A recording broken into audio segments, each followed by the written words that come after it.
नमस्कार। संगीत समाधान में मैं मधु शुक्ला आप सभी का हार्दिक स्वागत करती हूँ। दोस्तों, संगीत में एक शब्द बार बार आप लोगों ने सुना होगा, गमक। अब गमक एक ऐसा शब्द है जिसके बारे में बहुत सारी भ्रांतियां हैं। हम आज गमक केवल होमफेट या जो बहुत ही गांभीर्यपूर्ण उच्चारण है उसी को कहते हैं, किंतु इसको विस्तार से जब हम जानें तो देखेंगे हमारे संगीत का जो प्रयोग पक्ष है उसका जब हम विश्लेषण करें तो वो उसमें गमक के तत्व ही प्राप्त होते हैं। किंतु अब ये भेद क्यों आया, ये परिवर्तन क्यों आया, इस पर भी हमें जानना है, क्योंकि मध्यकाल से ग्रंथों के अध्ययन का लोगों में अभाव देखा गया था और उस समय प्रायोगिक रूप से संगीत को वरीयता मिली।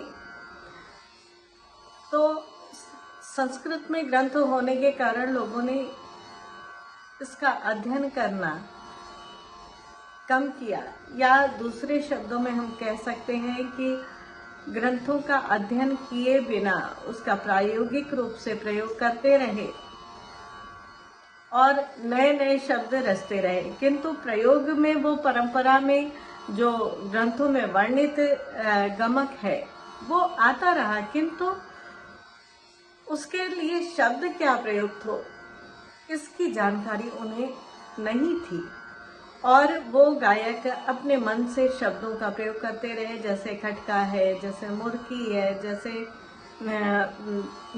मीण है। अगर हम गमक के 15 प्रकारों को देखेंगे तो ये सारे तत्व आपको मिल जाएंगे। मैं अभी इसके बारे में विस्तार से जब आपको बताऊंगी तो आप देखेंगे कि बिल्कुल मैं सच कह रही हूँ। स्वरस्य कंपो गमकः श्रोतिचित्त सुखावह। स्वरों का जो कंप है वो चित्त को सुख देने वाला है।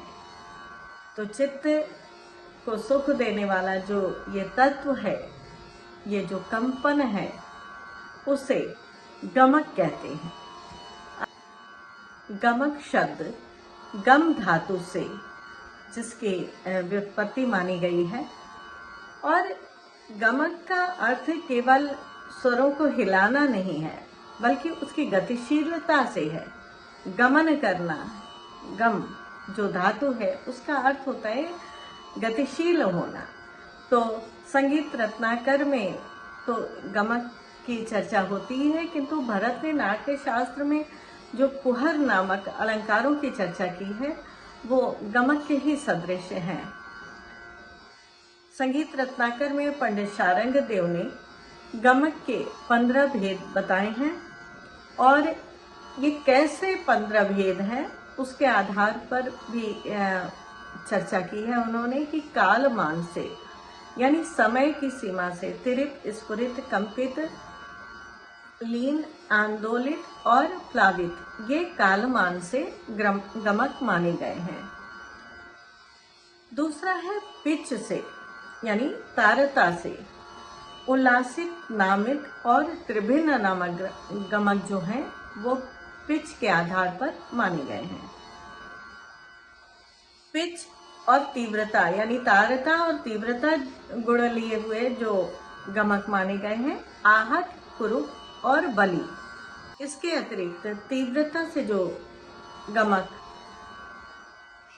प्राप्त होते हैं वो होते हैं होमफित और मुद्रित। ये दो गमक तीव्रता के तत्व से मिलते हैं। अब इन गमकों के जो 15 प्रकार के गमक बताए गए हैं उनकी विधिवत जो व्याख्या की गई है संगीत रत्नाकर में उसकी हम चर्चा करेंगे।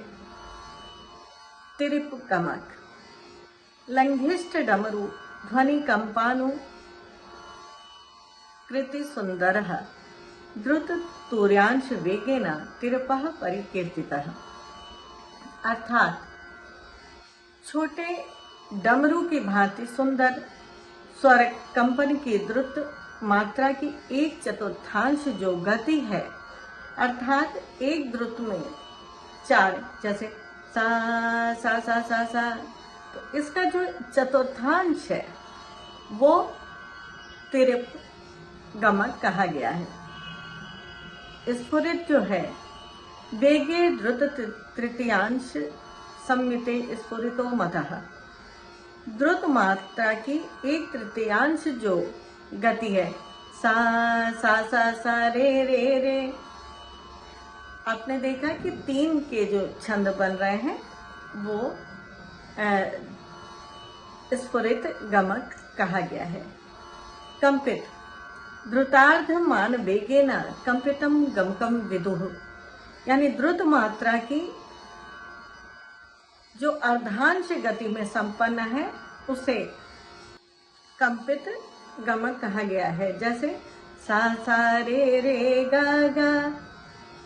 अब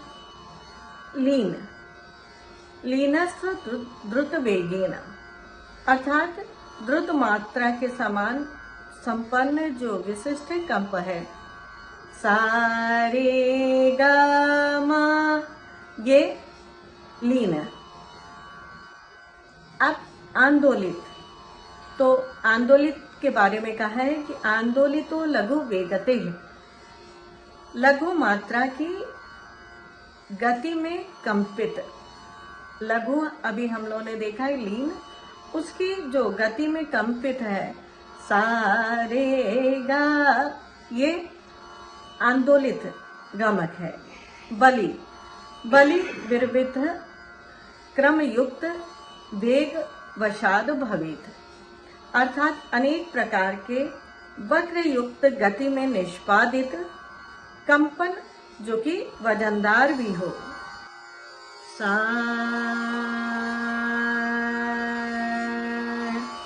नि सा रे गा नि पा मा पा धा नि रे सा। राग दरबारी में इस प्रकार प्रयोग करते हैं। तो बलि, ये बलि का भेद, सारे गा मा रे सा। इसके बाद जो गमक का भेद आता है वो है त्रिभिन्न। त्रिभिन्नस्तु त्रिषु स्थानेषु विश्रांत घन स्वरः, यानी कंपन में स्वर 3 स्थानों पर हो। जैसे मंद्र, मध्य और तार हम बहुत प्रयोग करते हैं। सा सा सा सा पा पा पा सा सा सा, इस तरह से जब हम प्रयोग करें तो उसे त्रिभिन्न गमक कहा जाता है।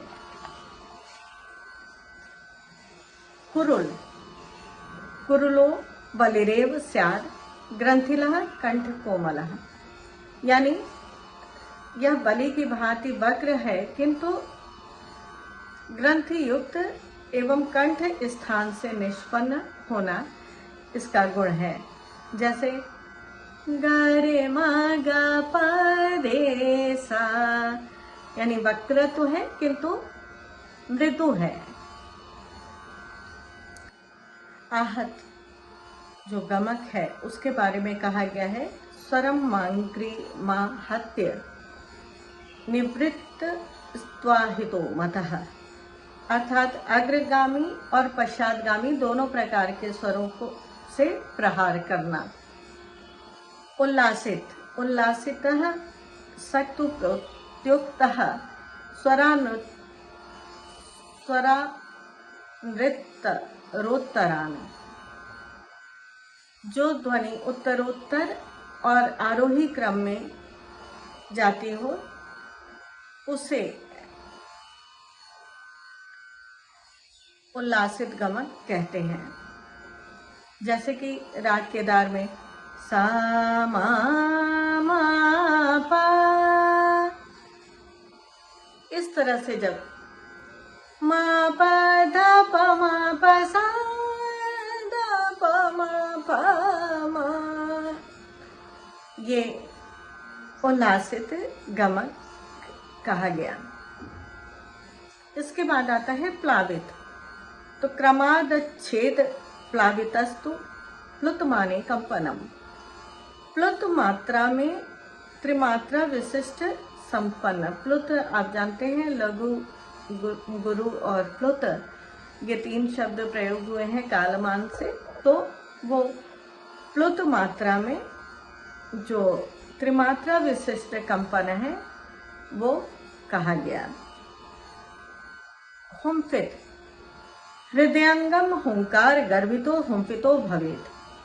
अर्थात जो कंपन मनोहारी हुंकार युक्त हो उसे वजन से गाते हैं, उसे नाभि से कहते हैं। इस तरह से जो प्रयोग होता है उसे हुंफित गमक कहते हैं। मुद्रित यानी मुख मुद्रण संभृतो मुद्रितो गमको मथा, जो मुख बंद करके गाया जाए, जैसे हम हमिंग करते हैं। ये मुद्रित गमक के रूप में हमारे शास्त्रों में वर्णित है। 14वें नंबर पे आता है नामित। स्वराणाम नमना युक्तो नामितो ध्वनि विपिभिः। अर्थात जिस गमक में स्वर अवरोह क्रम में प्रयुक्त होते हैं वो नामित गमक है। सा ध प म, ये अवरोहात्मक क्रम में प्रयोग किया जा रहा है तो उसे नामित गमक हम जानते हैं। मिश्रित। एतेषां मिश्रण यान्नि श्रतस्य स्यु भूर्यो भितः। मिश्रित गमक में 2, 3, 4 जो अभी हमने पूर्व में गमकों की चर्चा की, उनमें से 2, 3, 4 का जब प्रयोग कर लेंगे तो वो मिश्रित गमक कहा जाएगा। इस प्रकार हमने देखा है कि आज जब हम दुगुन तिगुन की बात करते हैं, जब हम कड़मेड़ खटका मुर्की की बात करते हैं, तो वो सारे तत्व हमें इन गमक के 15 प्रकारों में मिलते हैं और इनको हम जाने समझें, उसका सही ढंग से प्रयोग करें और अपने जो शास्त्रगत हमारे तत्व हैं उनको उसी रूप में जानें और उसी रूप में प्रयोग करें, तो हमें आने वाली पीढ़ी को हम सही मार्गदर्शन दे पाएंगे। नमस्कार।